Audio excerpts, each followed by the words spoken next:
अस्सलाम वालेकुम। आज की इस वीडियो में हम बात करेंगे सिट्रालका सिरप के बारे में। सिट्रालका सिरप का इस्तेमाल जैसा कि यूटीआई यानी कि यूरिनरी ट्रैक्ट इन्फेक्शन, जब पेशाब में जलन हो, दर्द हो, पेशाब जल जल के आए तो इस कंडीशंस में इस्तेमाल किया जाता है। लेकिन ये यूरिनरी ट्रैक्ट इन्फेक्शन बार बार होता क्यों है और ख़ास तौर पर बुजुर्ग अफराद में क्यों होता है, यानी कि जिन अफराद की उम्र 40 साल से ज़्यादा होती है उन अफराद में बार बार पेशाब में जलन क्यों होती है, पेशाब में दर्द क्यों होता है। आज की इस वीडियो में हम इन तमाम टॉपिक्स को कवर करेंगे। तो सबसे पहले हम बात कर लेते हैं सिट्रालका सिरप की क्लास का। तो सिट्रालका जो है वो यूरिन अल्कलाइजर है, यानी कि ये अल्कलाइन खासियत रखता है, जिसकी हम आगे चल के इस वीडियो में बहुत आसान अल्फाज में डिस्कस कर रहे हैं। सिट्रालका सिरप में active ingredient die sodium hydrogen citrate होता है। और अगर हम बात करें सिट्रालका सिरप की इंडिकेशंस, इसके यूजेस, इसके इस्तेमाल के बारे में, तो सिट्रालका सिरप का इस्तेमाल जैसा कि यूटीआई यानी कि यूरिनरी ट्रैक्ट इन्फेक्शन में किया जाता है। यूरिनरी ट्रैक्ट इन्फेक्शन मुख्तलिफ वजूहात की वजह से हो सकता है, जैसा कि पर्सनल हाइजीन, अगर सफाई सुथराई खास तौर पर ना रखें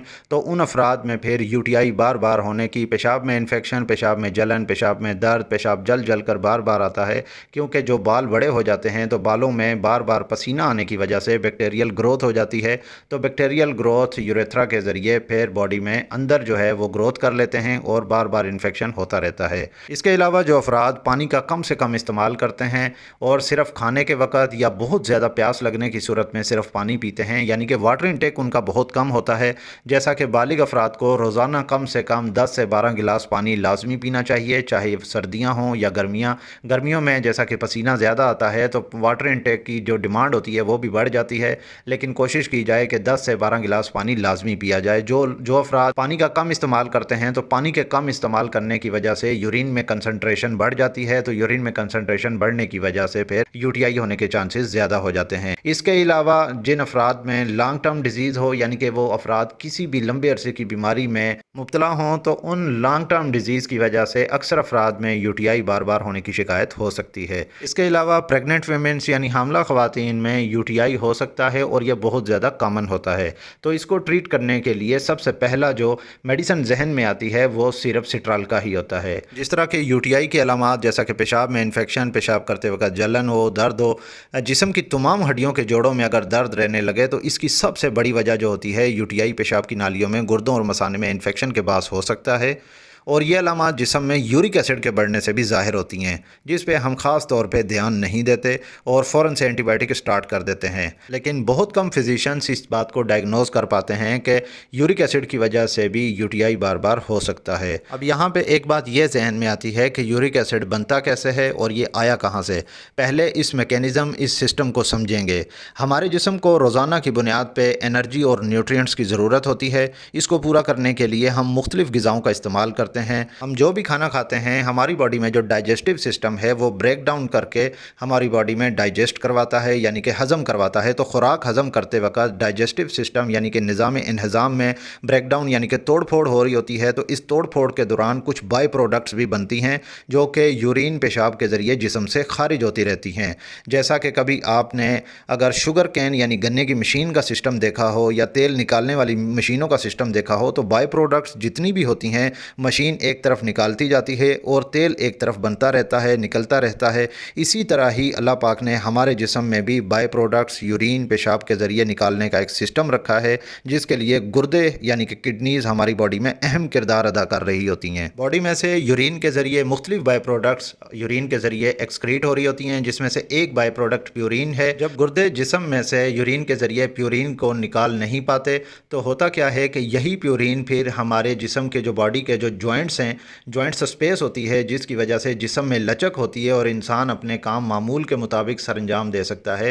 तो इन जॉइंट स्पेस में प्यूरिन इकट्ठी होना शुरू हो जाती है। प्यूरिन के इकट्ठे होने से बॉडी में यूरिक एसिड बढ़ने लगता है और यूरिक एसिड के बढ़ने से फिर जॉइंट स्पेस में क्रिस्टल्स बनने लगते हैं और यूरिक एसिड के इंक्रीज़ होने से, यूरिक एसिड के बढ़ने से फिर गुर्दों में पथरी पैदा होती है और पेशाब में यानी कि यूरिन के जो पीएच लेवल है वो भी इंक्रीज़ हो जाती है, जो कि एसिडिक यानी कि तेज़ाबी हो जाती है, जिस जिससे बैक्टीरिया को अपनी नस्ल बढ़ाने का एक ख़ास मौका होता है और ज़रा सा यूरिन में इन्फेक्शन होने की सूरत में फ़ौरन यूटीआई यानी कि पेशाब की नाली में इन्फेक्शन हो जाता है। तो सिट्रालका सिरप इसी यूरिन की पीएच लेवल को मेंटेन करता है, जो कि अल्कलाइन करने के लिए और जिस्म में से एक्स्ट्रा यूरिक एसिड को निकालने के लिए इस्तेमाल किया जाता है। सिट्रालका सिरप के इस्तेमाल से बैक्टीरियल इन्फेक्शन की जो ग्रोथ होती है रुक जाती है, इनहिबिट हो जाती है, स्टॉप हो जाती है और यूरिन एसिडिक से अल्कलाइन होने की सूरत में फिर बैक्टीरिया को अपनी नस्ल अफसाइश करने का मौका मिल ही नहीं पाता, यानी कि बैक्टीरियल ग्रोथ हो ही नहीं पाती। इसके अलावा जो गुर्दों में पथरी पैदा हो चुकी होती है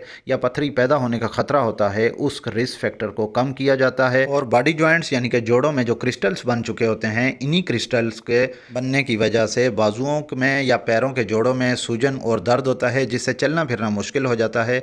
तो सिट्रालका सिरप इन क्रिस्टल्स को ब्रेक डाउन करके यानी तोड़ फोड़ करके इन जोड़ों से निकालकर पेशाब के ज़रिए खारिज करता है और इंसान यूरिक एसिड के कम होने से अपने काम मामूल के मुताबिक सरंजाम देना शुरू हो जाता है। तो ये सारा मैकेनिज़्म था जिसमें सिट्रालका सिरप का इस्तेमाल किया जाता है। और हम सिर्फ सिट्रालका सिरप का इस्तेमाल यूटीआई यानी कि यूरिनरी ट्रैक्ट इन्फेक्शन में करते हैं, लेकिन यूरिक एसिड के बढ़ने से भी ये मसले मसाइल पैदा हो सकते हैं। अगर हम बात करें सिट्रालका सिरप के डोजेज के बारे में, तो बालिग अफराद में 2 चम्मच दिन में 3 बार इस्तेमाल किए जाते हैं, यानी कि 2-2 चम्मच दिन में 3 बार लेने होते हैं। और इस सिरप को लेने का तरीक़ाकार ये है, 2 चम्मच सिट्रालका के 1 गिलास पानी यानी कि 250 ml वाटर होना चाहिए, उसमें आपने डालना है, अच्छे तरीके से मिक्स करना है और दिन में 3 टाइम लाजमी लेना है। अगर हम बात करें कि इसका मैक्सिमम हम इस्तेमाल कब तक कर सकते हैं या कितने दिन तक इस्तेमाल करना चाहिए, तो सिट्रालका सिरप यूजुअली जो आम तौर पर इस्तेमाल होता है वो 5 से 7 दिन तक मुसलसल इस्तेमाल किया जा सकता है।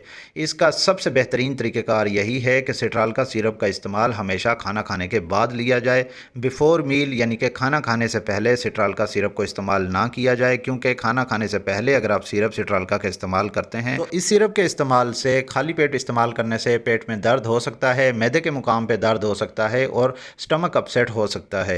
अगर हम बात करें सिट्रालका सिरप के बच्चों के बारे में, तो बच्चों में 7 साल की या 5 साल की उम्र से लेकर 12 साल की उम्र के दरमियान इस उम्र में 1-1 चम्मच दिन में 3 बार इस्तेमाल करना होता है और बच्चों को भी इसी तरीके से ही डाइल्यूट करके पानी में मिक्स करके इसका इस्तेमाल करना होता है, जो कि 3 से 5 दिन या 5 से 7 दिन तक लगातार इस्तेमाल किया जाता है।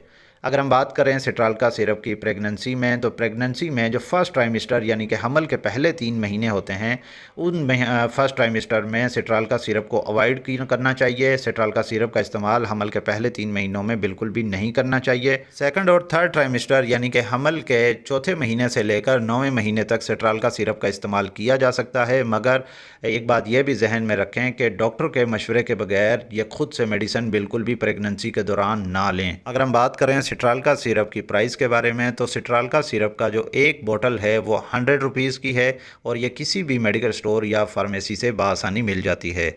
ये वीडियो आपको कैसी लगी कमेंट करके लाजमी बताइएगा। इस वीडियो को लाइक कीजिएगा और अगर आप मज़ीद ऐसी हेल्थ से रिलेटेड मेडिकल इन्फॉर्मेशन वीडियोस देखना चाहते हैं तो मेरे इस यूट्यूब चैनल मेडी हेल्थ एंटरप्राइजेज़ को सब्सक्राइब कर लें और साथ ही बेल आइकन का बटन ऑन कर लें ताकि हर नए आने वाली वीडियो का नोटिफिकेशन आपको मिल सके। तो मिलते हैं नेक्स्ट वीडियो में, तब तक के लिए अल्लाह हाफिज़।